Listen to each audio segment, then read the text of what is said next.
ఇందాక ఒక పాట పాడారు, లెక్కించలేని స్తోత్రములు దేవా ఎల్లప్పుడు. నిజంగా మనం ఈ దినాన్ని మనం ఒక డబ్బులు పెట్టామనుకోండి, ఒక 1000 రూపీస్ కనుక అల్మార్లో పెట్టాం, ఎంత 10 సార్లు వచ్చి చూస్తాం, అమ్మ భద్రంగా ఉన్నాయా డబ్బులు అని చెప్పి.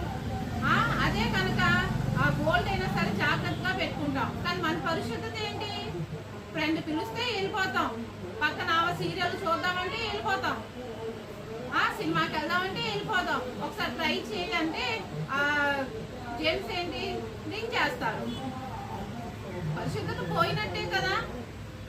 కానీ అది చూసుకోవట్లే. మనకి ఇచ్చిన 70 సంవత్సరాలు, సపోజ్ 70 సంవత్సరాలే బతికామనుకోండి, ఆ 70 సంవత్సరాల్లో కూడా యూత్ జనరేషన్లో అయితే కాలేజీ పిల్లలు ఎటుపోతున్నారో తెలియట్లే, పేరెంట్స్ పట్టించుకునే వాళ్ళగా ఉండట్లే, వాళ్ళు తప్పుడు దారిలో వెళ్ళిపోతున్నారా. గర్ల్ ఫ్రెండ్ లేకపోతే నీ గర్ల్ ఫ్రెండ్ లేదా, నీ బాయ్ ఫ్రెండ్ లేడా, అదొక ఫ్యాషన్, అదొక ఫ్యాషన్ అయిపోయింది.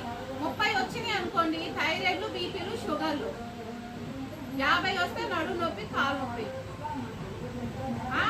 మరి 70 వస్తే ఆక్సిజన్ అందట్లే. అది మన పరిస్థితి.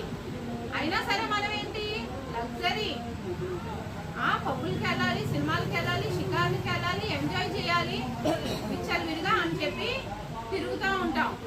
దేవుడు మనకి చాలా అవకాశాలు ఇస్తున్నాడు. అబ్రహాం 175 సంవత్సరాలు ఉన్నాడంటే దాంట్లో ఉందమ్మ. జెనసిస్ ఆదికాండం 25వ అధ్యాయం 7వ వచనంలో చూసినట్లయితే,